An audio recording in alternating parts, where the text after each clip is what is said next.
Na mudança do ano, quando os reis costumavam sair para a guerra, Davi mandou Joabe e seus guerreiros e todo o Israel. Eles foram, massacraram os moabitas e sitiaram a cidade de Rabá. Mas Davi ficou em Jerusalém. Numa tarde, levantando-se da cama, Davi foi passear no terraço do palácio real. No terraço, ele viu uma mulher tomando banho. Ela era muito bonita. Davi mandou colher informações sobre essa mulher. Disseram-lhe, ela é Betsabeia, filha de Eliã, e esposa de Urias, o heteu. Então Davi mandou emissário para que a trouxessem. Betsabeia foi a Davi. E Davi teve relações com ela, que tinha acabado de se purificar de suas regras. Depois ela voltou para casa. Em consequência disso, Betsabeia concebeu e mandou dizer a Davi, estou grávida. Então Davi mandou dizer a Joabe, mande que Urias, o heteu, venha falar comigo. E Joabe mandou Urias até Davi. Quando Urias chegou, Davi lhe perguntou como ia Joabe, o exército e a guerra. Depois disse a Urias, vá para casa e lave seus pés. Urias saiu do palácio e recebeu um presente da mesa do rei. Entretanto, Urias não foi para casa. Dormiu na porta do palácio com os guardas do seu senhor. Informaram então a Davi, Urias não foi para casa. Davi perguntou a Urias, você não chegou de viagem? Por que não foi para casa? Urias respondeu, a arca, Israel e Judá estão vivendo em tendas e meu chefe Joabe e os guerreiros do meu senhor estão acampados ao ar livre. Como posso ir para minha casa para comer, beber e dormir com minha mulher? Por sua própria vida, eu nunca faria uma coisa dessa. Então Davi disse a Urias, fique aqui ainda hoje, amanhã o deixarei ir. Urias ficou mais esses dias em Jerusalém. No dia seguinte, Davi convidou Urias para comer e beber em sua presença e o embriagou. Pela tarde, Urias saiu e foi deitar-se no mesmo lugar em que dormiam os guardas do seu senhor e não foi para casa. Na manhã seguinte, Davi escreveu uma carta para Joabe e mandou por meio de Urias. Na carta ele mandava, coloque Urias no lugar mais perigoso da batalha e retire-se. Deixe-o sozinho para que seja ferido e morra. Joabe estava cercando a cidade e colocou Urias no lugar aonde sabia que estavam os guerreiros mais valentes.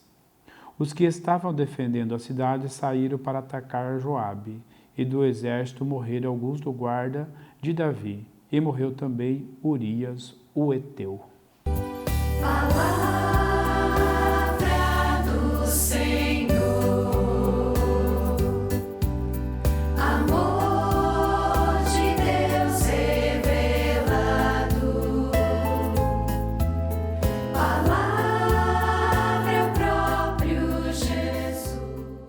Olá, irmãos e irmãs, mais uma vez estamos aqui com o nosso estudo bíblico, com a Palavra de Deus. Através do nosso grupo de vivência, queremos fazer uma experiência de fé com a Palavra de Deus. Seja bem-vindo você que talvez esteja vendo pela primeira vez.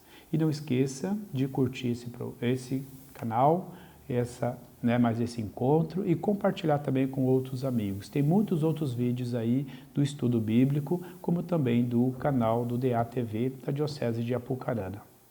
Nós estamos estudando o nosso livro, segundo volume do estudo bíblico do grupo de vivência. O nosso encontro é o 11º. A nossa metodologia é olhar os personagens da Bíblia e várias ações que a história, o panorama bíblico nos apresenta. Nós pedimos que você continuasse lendo, então, o capítulo 8 do livro de Samuel para falar um pouco sobre essa situação.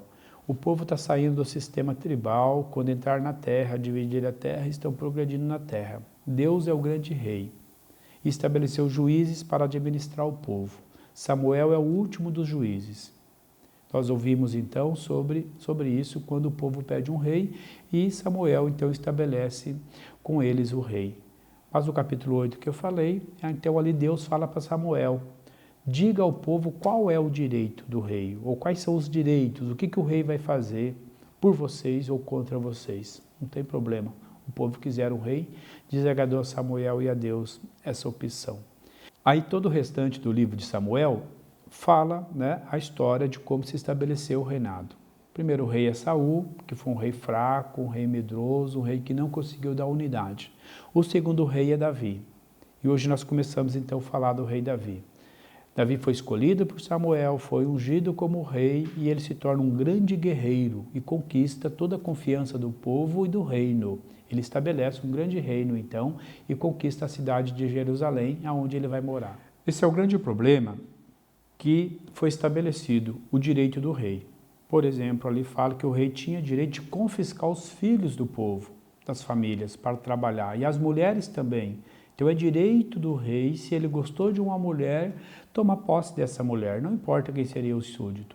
Então, o grande problema de quem tem poder, o poder de uma monarquia, um poder absoluto, o rei se torna Deus, e o povo tem que obedecer. Então, o nosso texto está dizendo isso. Então, como título do nosso encontro, o rei Davi, poder e dinheiro podem perverter a moral. Então, o rei tinha estabelecido guerra. E tem o código de guerra, a lei no Levítico vai determinar que, estando em guerra, todo homem judeu em guerra, ele não poderia ter relação com a sua esposa. Porque como ele está em guerra, e a guerra seria algo em defesa do nome de Deus, então sagrada. Então, tendo relação, estaria em pecado por causa da guerra. Nesse sentido, Davi convocou essa guerra, o povo foi para a guerra, mas o rei não foi. E o que aconteceu? Davi depois, ele então, no reinado dele, num palácio, está dizendo que ele acordou de um sono da tarde. O rei tem poder, o rei faz da maneira que quer a vida dele. E ele viu uma mulher tomando banho, mulher bonita, e se encantou por ela e mandou trazê-la. Teve relação com ela, deitou com ela. Essa mulher fica grávida do rei, essa mulher é casada.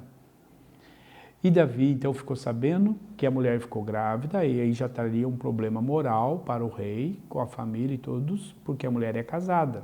No entanto, Davi ordena que, primeiramente ele trama, traga o Urias, esposo dela. E ele vindo, vai ter relação com ela depois da guerra, então ele vai entender que o filho é dele, não vai ter problema para o rei. Mas o Urias, ele é temente a Deus. E ele sabe do código da lei que ele não poderia ter relação com a mulher se estivesse em guerra. Ele veio dar o recado que o rei precisou, mas não vai para casa, vai dormir junto com os soldados na porta real, por causa do código de guerra. Então Davi ficou sabendo disso e mandou chamar. Por que você veio agora e não vai para casa com a sua esposa? Como posso ir para a minha casa, dormir e estar com a minha esposa se os meus soldados, o meu chefe está em guerra? A tenda de Deus, ou a arca de Deus está em tenda. Lembrando então que na guerra, a arca da aliança, a morada de Deus está junto com o povo na guerra. É a presença de Deus na guerra. No entanto, então, ele não vai. Ele é fiel a Deus.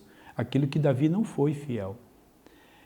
Aí então Davi pede para ele ficar mais então um dia ali, mas convida para almoçar, comer e beber com o rei. Imagina, ninguém consegue comer e beber com o rei assim, principalmente um soldado.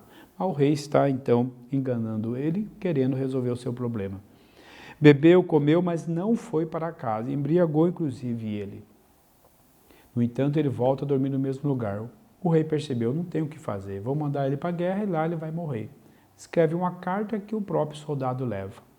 Joabe, o chefe do exército, coloque ele então de frente na guerra para morrer. Está escrito aqui. E isso acontece. Então agora a mulher fica viúva, Davi então vai casar com Bersabeia. Aí vai assumir. Então aqui começam um pouco as tramas, a gente percebe as tramas de quem tem poder. O rei Davi, não podemos esquecer, foi um rei muito bom, um rei que foi temente, fez muitas coisas boas para o povo, mas também, por que a Bíblia escreve isso? Para mostrar, mesmo quem tem poder, mesmo quem é escolhido por Deus, erra e peca. Se ele não for fiel aos ensinamentos, então, ao chamado que Deus tem de sua missão, ele vai usar do seu poder para o mal, para Então, denegrir inclusive o povo, para prejudicar o povo. Então, as histórias dos reis, se nós formos ler a partir então de 2 Samuel, livro de Reis, livro de Crônica, nós vamos perceber quantas atrocidades os reis fizeram. Mesmo Davi sendo um escolhido por Deus, está à frente, por quê? Porque ele não governa com o projeto de Deus. Ele coloca o seu projeto pessoal muitas vezes dentro da história, e aí peca. Então, o grande pecado, um dos grandes pecados de Davi foi o adultério. E por isso ele vai ser penalizado. Depois nós vamos ler aqui, vai contar todas as penas que ele vai sofrer por isso.